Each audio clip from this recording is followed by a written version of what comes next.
मेरी भाषा हिंदी भाषा परिवार में आप सभी प्यारे विद्यार्थियों का एक बार फिर से स्वागत है।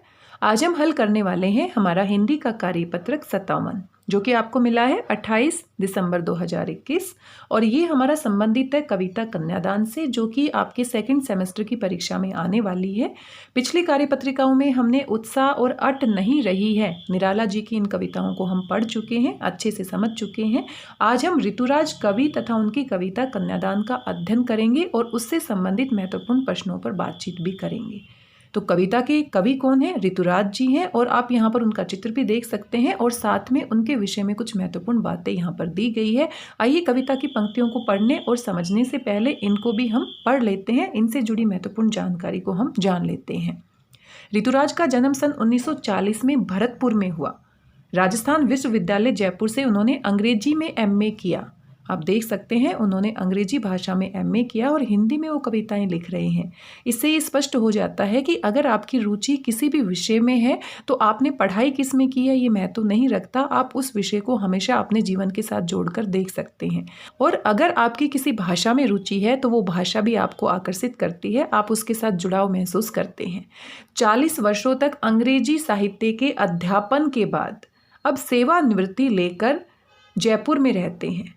उनके अब तक 8 कविता संग्रह प्रकाशित हो चुके हैं, जिनमें एक मरण धर्मा और अन्य, पुल पर पानी, सूरत निरत और लीला मुखारविंद प्रमुख हैं। कितने कविता संग्रह उनके प्रकाशित हो चुके हैं? 8 प्रकाशित हो चुके हैं। उन्हें सोमदत्त परिमल सम्मान, मीरा पुरस्कार, पहल सम्मान तथा बिहारी पुरस्कार मिल चुके हैं। मुख्य धारा से अलग समाज के हाशिए के लोगों की चिंताओं को ऋतुराज ने अपने लेखन का विषय बनाया है। उनकी कविताओं में दैनिक जीवन के अनुभव का यथार्थ है और वे अपने आसपास रोजमर्रा में घटित होने वाले सामाजिक शोषण और विडंबना के ऊपर निगाह डालते हैं। यही कारण है कि उनकी भाषा अपने परिवेश और लोक जीवन से जुड़ी हुई है, क्योंकि वो वास्तविक जीवन से जुड़ाव महसूस करते हैं और उन्हीं मुद्दों को उठाते हैं अपनी कविताओं के माध्यम से, अपनी रचनाओं के माध्यम से। यहाँ हम पढ़ने वाले हैं कविता कन्यादान। कन्यादान आप अच्छे से समझते हैं। कन्यादान एक बच्ची का जब विवाह किया जाता है तो कन्या को दान के रूप में दिया जाता है। माता पिता उसका कन्यादान करते हैं और कन्यादान को महादान भी कहा गया है। तो यहाँ पर ऋतुराज जी कन्यादान के विषय में अपने कौन से विचार अभिव्यक्त करते हैं, आइए इनके बारे में जानते हैं। यहाँ पर आप कविता की शुरुआती 3 पंक्तियों को देख सकते हैं, क्योंकि कविता पूरी की पूरी इस कार्यपत्रक में नहीं दी गई है, सिर्फ 3 पंक्तियां यहाँ पर दी गई है और साथ में कवि ऋतुराज के विषय में कुछ महत्वपूर्ण जानकारी दी गई है।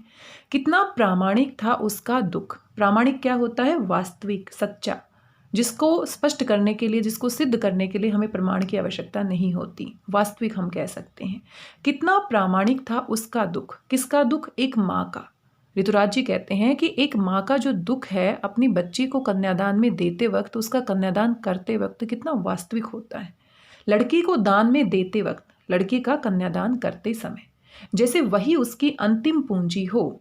यहाँ ऋतुराज जी माँ के माध्यम से अपनी मन की भावनाओं को अभिव्यक्त करते हैं कि माँ के लिए जो उसकी लड़की है, जो उसकी कन्या है, वो अंतिम पूंजी के समान है।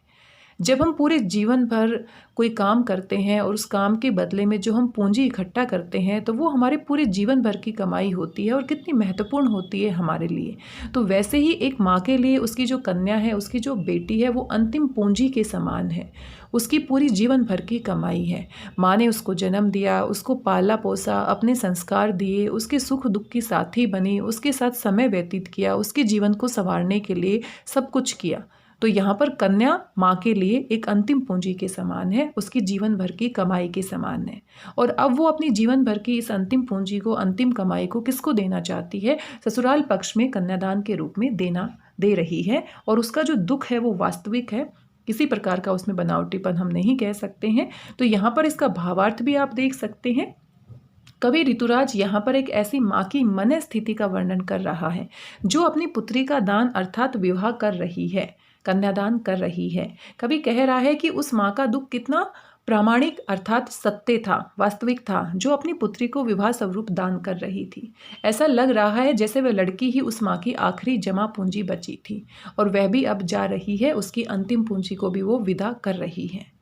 तो ये सिर्फ 3 पंक्तियां थी, बाकी की कविता हम अगले कार्यपत्रक में पढ़ेंगे। और इसी से संबंधित, इसी जानकारी से संबंधित यहाँ पर कुछ प्रश्न पूछे गए हैं, बड़े ही आसान हैं। आइए इनको भी पढ़कर देख लेते हैं। कवि ऋतुराज का जन्म कब और कहाँ हुआ था? तो अभी अभी हमने पढ़ा 1940 में हुआ था। और कहाँ पर हुआ था? भरतपुर में हुआ था। आप दोबारा से कवि परिचय को देख सकते हैं। 1940 में हुआ, भरतपुर में हुआ, जो कि राजस्थान में है। कवि ने अब तक कितने कविता संग्रह प्रकाशित हो चुके हैं? तो कवि के कितने कविता संग्रह प्रकाशित हो चुके हैं? 8 प्रकाशित हो चुके हैं। ये भी अभी अभी हमने पढ़ा है। और कुछ महत्वपूर्ण कविता संग्रह के नाम भी दिए गए हैं। कविता में किस प्रमुख अलंकार का प्रयोग किया गया है? तो यहाँ पर तुलना की गई है, समानता दिखाई गई है। जो पूरी की पूरी जीवन भर की कमाई है वो अंतिम पूंजी लड़की को कहा गया है। तो यहाँ पर हम कह सकते हैं उपमा अलंकार का यहाँ पर प्रयोग किया गया है। कविता में लड़की को माँ की कौन सी पूंजी बताया गया है? तो कौन सी पूंजी बताया गया है? जीवन भर की अंतिम पूंजी बताया गया है। तो पूरे जीवन भर की कमाई कहा गया है। तो हम कह सकते हैं यहाँ पर जो बच्ची है, जो लड़की है, माँ के लिए अंतिम पूंजी के समान है, जीवन भर की कमाई के समान है, जिसको वो कन्यादान के समय दे रही है, किसी दूसरे को सौंप रही है। तो बड़ी आसान से प्रश्न थे, कुछ कठिन वाली बात यहाँ पर नहीं थी, आप स्वयं से कर सकते हैं। आज के इस वीडियो में बस इतना ही। साथ साथ हम दूसरे कार्यपत्रक को भी देख लेते हैं, क्योंकि वो भी इसी कविता से संबंधित है। तो साथ साथ हम उसको भी समझ लेते हैं, क्योंकि कविता की आगे की पंक्तियाँ उसमें दी गई हैं। यहाँ पर आप कविता की आगे की पंक्तियाँ देख सकते हैं। कन्यादान कविता की 3 पंक्तियां हम पहले कार्यपत्रक में पढ़ चुके हैं और आगे की पंक्तियां यहाँ पर हम पढ़ने वाले हैं। साथ में इसका भावार्थ भी दिया गया है। आइए इनको भी समझ लेते हैं। लड़की अभी सयानी नहीं थी। लड़की अभी सयानी नहीं थी यानी कि उसको दुनियादारी की समझ नहीं थी, क्योंकि अभी तक वो अपने माता पिता के साये में पली थी, बड़ी थी। लड़की अपने माता पिता के साये में पली है, बड़ी है, उसको दुख का एहसास हुआ भी नहीं है, क्योंकि उसने सिर्फ सुख देखे हैं माता पिता के साथ रहते हुए। इसीलिए यहाँ पर कवि कहते हैं लड़की अभी सयानी नहीं थी, यानी कि उसको इतनी समझ नहीं थी। अभी भोली और सरल थी। वो बहुत भोली भाली है, सरल स्वभाव की है, सिर्फ सुख देखना उसको आता है, सुख का आभास उसको होता है, दुख के बारे में वो कल्पना भी नहीं कर सकती। उसे सुख का आभास तो होता था, लेकिन दुख बांचना नहीं आता था। बांचना क्या होता है? पढ़ना। जैसे हम किताब को पढ़ते हैं, वैसे ही यहाँ जीवन रूपी किताब की बात कही गई है। तो यहाँ पर कवि कहते हैं कि सुख का आभास तो उसे होता था, क्योंकि माता पिता के सानिध्य में रहते हुए उसको सुख का एहसास तो होता था, लेकिन दुख बांचना अभी नहीं आता था। जीवन रूपी किताब को उसने अभी पढ़ना नहीं सीखा था पूरी तरह से। कुछ पन्ने पढ़े थे जिसमें सिर्फ सुख के एहसास थे। पाठिका थी वे धुंधले प्रकाश की, और जीवन रूपी पुस्तक को वो किस प्रकाश में पढ़ रही थी? धुंधले प्रकाश में पढ़ रही थी। उसको अभी सच्चाई का पूरी तरह से आभास नहीं था, उसके बारे में एहसास नहीं था। पाठिका यानी पढ़ने वाली। कुछ तुकों और कुछ लयबद्ध पंक्तियों की। अभी तक उसने कुछ तुकबंदियाँ, कुछ लयबद्ध पंक्तियाँ ही पढ़ी है, यानी कि सुख से संबंधित बातें ही उसके जीवन में आई हैं। दुख के बारे में ऐसे कुछ पल नहीं आए हैं, और दुख को वो समझती भी नहीं है।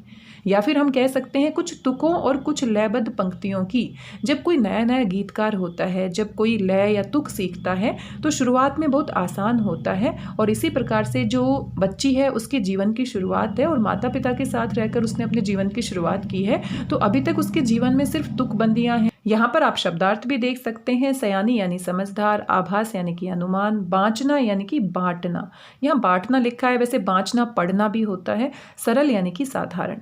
और भावार्थ भी आप यहाँ पर पढ़कर देख सकते हैं। कवि उस लड़की के विषय में जिसका विवाह हो रहा है, वह कह रहा है कि विवाह की जाने वाली लड़की अभी ज़्यादा बड़ी या समझदार नहीं थी, बल्कि वह अभी बहुत भोली और सरल थी।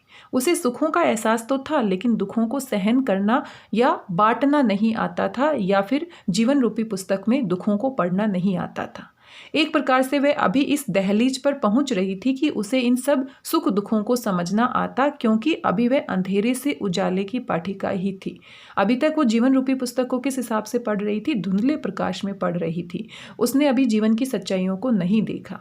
जैसे कोई नया गीतकार जब लय और तुक को सिखाता है, तो शुरू में हमें बहुत आसान लगता है, बहुत अच्छा अनुभव होता है, लेकिन जैसे जैसे हम कठिन लय और तुकबंदियाँ पढ़ते हुए जाते हैं, तो हमारा जीवन और भी कठिन होता जाता है। हम उसकी और सच्चाइयों को समझते हुए जाते हैं। तो यहाँ पर तुलनात्मक अध्ययन किया गया है। यहाँ पर कवि जो हैं वो लड़की के माध्यम से बहुत सारी ऐसी जीवन की सच्चाइयाँ, माँ के द्वारा दी जाने वाली सीख के माध्यम से जीवन से जुड़ी हुई सच्चाइयों को हमारे सामने रखते हैं। और यहाँ से संबंधित कुछ प्रश्न भी पूछे गए हैं। कविता में लड़की को किसकी तरह बताया गया है? तो कविता में लड़की को किसकी तरह बताया गया है? अभी अभी आपने पंक्तियाँ पढ़ी हैं। किसकी तरह बताया गया है? कि वे धुंधले प्रकाश की पाठिका थी, अभी सयानी नहीं थी, भोली और सरल थी। तो आप कह सकते हैं लड़की को भोली और सरल बताया गया है और धुंधले प्रकाश की पाठिका कहा गया है। लड़की को किस बात का एहसास था और उसे क्या करना नहीं आता था? तो लड़की को सुख का एहसास था, सुख को अनुभव करने का एहसास था, लेकिन दुख उसको बांचना नहीं आता था, दुख के बारे में वो नहीं जानती थी। कविता में लड़की को किस चीज़ की पाठिका कहा गया है? धुंधले प्रकाश की पाठिका कहा गया है। कवि ने इस कविता में किस लड़की के विषय में बात कही है? कवि ने कविता में एक ऐसी लड़की के विषय में बात कही है जिसका अभी विवाह हो रहा है और उसके माता पिता उसका कन्यादान कर रहे हैं। तो इस तरीके से ये कुल 4 प्रश्न पूछे गए थे, बड़े ही आसान थे, अच्छे से आप इनको पूरा कर लेंगे। और यहाँ पर एक गतिविधि है, इसको भी पढ़ लेते हैं। विवाह समारोह में क्या क्या तैयारियाँ की जाती हैं? आप अच्छे से जानते हैं, आप अनेक प्रकार के विवाह समारोह में जाते हैं, आसपास में अनेक शादियाँ होती हैं। अपने हिसाब से एक ऐसी ही सूची तैयार कीजिए जहाँ पर कौन कौन सी तैयारियाँ होती हैं। तो ये आपकी एक गतिविधि है, इसे भी आप पूरा कर सकते हैं। आइए साथ साथ कविता की आगे की पंक्तियाँ भी समझ लेते हैं जो कि अगले कार्यपत्रक में दी गई हैं। आप यहाँ पर कविता की अंतिम पंक्तियाँ भी देख सकते हैं इस कार्यपत्रक में, साथ साथ इनको भी पढ़ लेते हैं, समझ लेते हैं और साथ में इसका भावार्थ भी आप यहाँ पर पढ़ सकते हैं। आइए देखते हैं यहाँ पर कौन सी पंक्तियाँ दी गई हैं जो कि कविता की अंतिम पंक्तियाँ हैं। माँ ने कहा, पानी में झाँक कर अपने चेहरे पर मत रीझना। रीझना होता है खुश होना। माँ आगे अपनी बच्ची को सलाह देती है, सीख देती है, क्योंकि जीवन का जो अनुभव माँ ने इकट्ठा किया है उसके माध्यम से वो अपनी बच्ची को तैयार करने वाली है जो आगे उनके जीवन में परिस्थितियाँ आ सकती हैं। क्योंकि लड़की को अभी बिल्कुल भी एहसास नहीं है कि जीवन कैसा होने वाला है, अभी वो बिल्कुल भोली है, सरल है, सयानी नहीं हुई है। तो माँ कहती है पानी में झांककर अपने चेहरे पर मत रीझना, यानी कि अपनी सुंदरता पर कभी भी इतना खुश मत होना कि तुम्हारे साथ जो अत्याचार हो रहे हैं उनके खिलाफ तुम आवाज़ नहीं उठा सको। जब भी तुम्हारे साथ कुछ गलत होता है, कुछ ऐसा होता है, ऐसी स्थिति, भयानक स्थिति तुम्हारे सामने आती है, तो उसके लिए तुम्हें तैयार रहना है। आग रोटियां सेकने के लिए है, जलने के लिए नहीं। जो आग होती है वो हमारी ज़रूरतों को पूरा करने के लिए होती है, उसमें हम रोटियां सेकते हैं, लेकिन वो किसी के जलने के लिए नहीं होती। यानी कि किसी के साथ अत्याचार अगर होता है तो उसी आग से उसका विरोध भी किया जा सकता है, उसको उस आग में जलाया भी जा सकता है। तो माँ यहाँ अपनी बेटी को जीवन की सीख दे रही है, उसको आगामी जीवन के लिए तैयार कर रही है। वस्त्र और आभूषण शाब्दिक भ्रमों की तरह हैं। आगे माँ कहती है कि स्त्री जीवन में जो वस्त्र हैं, आभूषण हैं, वो शाब्दिक भ्रम है, उसको भ्रम में रखते हैं, धोखे में रखते हैं, उलझा कर रखते हैं। बंधन है स्त्री जीवन के, तो इन्हीं में उलझ कर मत रह जाना। नए नए आभूषणों में, नए नए वस्त्रों में अपनी सुंदरता पर रीझते हुए तुम अपने आप में इस तरह से मत उलझ जाना कि अगर कुछ बुरा तुम्हारे साथ होता है तो उसका विरोध ना कर सको, उसके खिलाफ आवाज़ उठा ना सको। माँ ने कहा लड़की होना पर लड़की जैसी दिखाई मत देना। माँ ने कहा लड़की होना पर लड़की जैसी दिखाई मत देना। माँ कहती है कि समाज में लड़की की जो स्थिति है वो बेचारी है, अबला है, भोली भाली है। तो लड़की तुम हो, लेकिन लड़की होना, लेकिन वैसी लड़की मत बनना जैसी स्थिति समाज में उस लड़की की है। बल्कि तुम्हारे साथ कुछ भी गलत होता है, कुछ भी अन्याय या अत्याचार की स्थिति तुम्हारे सामने आती है, तो उसका विरोध तुम डटकर करना, उसका सामना तुम्हें करना है। तुम्हें हर प्रकार की परिस्थिति के लिए तैयार रहना है, सिर्फ अपने अंदर उलझ कर नहीं रह जाना, सिर्फ वस्त्र और आभूषण के आकर्षण में फंस कर नहीं रह जाना है। तो जीवन के जो अनुभव माँ ने इकट्ठे किए हैं वो सभी अनुभव वो अपनी बेटी को देना चाहती है, उसको सयाना बनाना चाहती है, उसको आने वाले जीवन के लिए तैयार करना चाहती है। तो माँ यहाँ पर रोती नहीं है उसको विदा करते समय, बल्कि उसको सीख देती है, उसको समझाती है, क्योंकि माँ को अच्छे से पता है रोने से ज़्यादा उसको उसकी सीख की आवश्यकता है। आप यहाँ पर इन पंक्तियों का भावार्थ भी देख सकते हैं। कवि उस लड़की के विषय में जिसका विवाह हो रहा था, विदाई से पूर्व लड़की की माँ अपनी लड़की को समझा रही थी। उसे कवि इस प्रकार व्यक्त कर रहा है कि माँ कह रही है कि तुम कभी अपने चेहरे की सुंदरता पर इतना मत रीझना, इतना खुश मत होना कि तुम्हें किसी भयानक समस्या का सामना करना पड़ जाए, क्योंकि आग रोटियां सेकने के लिए है, न कि किसी के जलने के लिए। तो यहाँ पर इशारा किया गया है समाज की उस बुराई की तरफ, दहेज प्रथा की तरफ, जिसके अंतर्गत लोग लालच में अंधे होकर लड़कियों को जला देते थे। ये वस्त्र और आभूषण व्यक्ति को इस तरह अपने मोह में उलझा लेते हैं कि व्यक्ति जीवन की सच्चाई से दूर हो जाता है और इनके आकर्षण में फंसा हुआ चला जाता है। इसलिए तुम अपने नारी सुलभ गुणों जैसे सरलता, विनम्रता, निश्चलता आदि को बनाए रखना। ऐसा नहीं है लड़की होना, लड़की के जो गुण हैं, लड़की के कौन से गुण हैं? सरल होना, विनम्र होना, निश्चल होना। कवि ऋतुराज जी कहते हैं कि लड़की होना, लड़की के वो सारे गुण तुम्हारे अंदर होने चाहिए, लेकिन लड़की जैसी दिखाई मत देना, समाज की उस बेचारी लड़की जैसी, उस अबला लड़की जैसी दिखाई मत देना जो अपने ऊपर होने वाले अत्याचार का प्रतिकार ना कर सके। कोई तुम्हारे ऊपर अन्याय या अत्याचार कर पाए, इतनी कमजोर मत बनना, इतनी अबला लड़की जैसी मत दिखाई देना। तो ये भाव है, यहाँ पर आप समझ ही गए होंगे। और यहाँ पर शब्दार्थ भी आप पढ़ सकते हैं इनको भी। भ्रम यानी कि वहम, धोखा। आभूषण यानी कि गहने। बंधन यानी कि मोह। रीझना यानी कि खुश होना।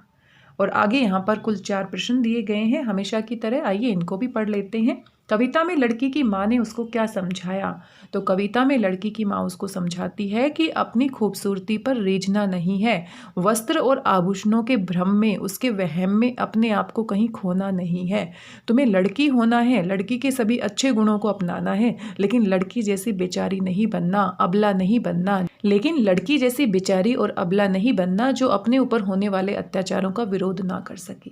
ये सभी बातें एक माँ कन्यादान के समय अपनी बेटी को समझा रही है, अपनी बेटी को आगामी जीवन के लिए तैयार कर रही है।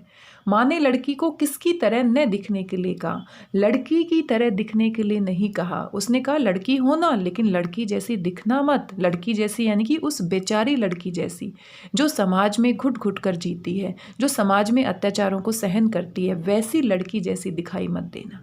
कविता में किन वस्तुओं को भ्रम की तरह बताया गया है? जो वस्त्र हैं, आभूषण है, वो स्त्री जीवन के क्या हैं? बंधन है। वो ऐसे बंधन हैं जिसके आधार पर औरतें उलझी रहती है अपनी ही दुनिया में और किसी भी प्रकार का वो विरोध नहीं कर पाती, अपने व्यक्तित्व को पहचान नहीं पाती। आग शब्द के कुछ पर्यायवाची शब्द लिखिए। तो आप अच्छे से जानते हैं, आग को हम अग्नि भी कहते हैं, आग को हम अनल भी कहते हैं। अनिल हवा होती है, अग्नि। अनिल हवा होती है, लेकिन अनल जो होती है वो क्या होती है? आग होती है, अनल। और पावक भी होती है, पावक आप कह सकते हैं। तो ये पर्यायवाची शब्द हैं आग के। बाकी और आपके दिमाग में आ रहे हैं वो भी आप यहाँ पर लिख सकते हैं। जब हम छोटी कक्षाओं में पढ़ते हैं, अभ्यास करते हैं समानार्थी और पर्यायवाची शब्दों का, तो ये सारे के सारे शब्द हम पढ़ते हैं। तो यहाँ पर कुल 4 ही प्रश्न दिए गए थे, बड़े ही आसान थे, इनको आप पूरा कर लेंगे। और यहाँ पर एक गतिविधि है, आइए इसको भी पढ़ लेते हैं। घर में चर्चा कर उन अवगुणों की सूची बनाइए जिनके कारण मनुष्य को अक्सर दुख उठाने पड़ते हैं। तो ऐसे कौन से अवगुण हैं, ऐसी कौन सी बुराइयां हैं एक मनुष्य में जिसके कारण उसको दुख उठाने पड़ते हैं? तो इसके बारे में सोचिए और एक सूची आपको बनानी है। आज के इस कार्यपत्रक में बस इतना ही। आशा करती हूँ सभी बातें आपको समझ में आई होंगी। धन्यवाद, बहुत बहुत धन्यवाद।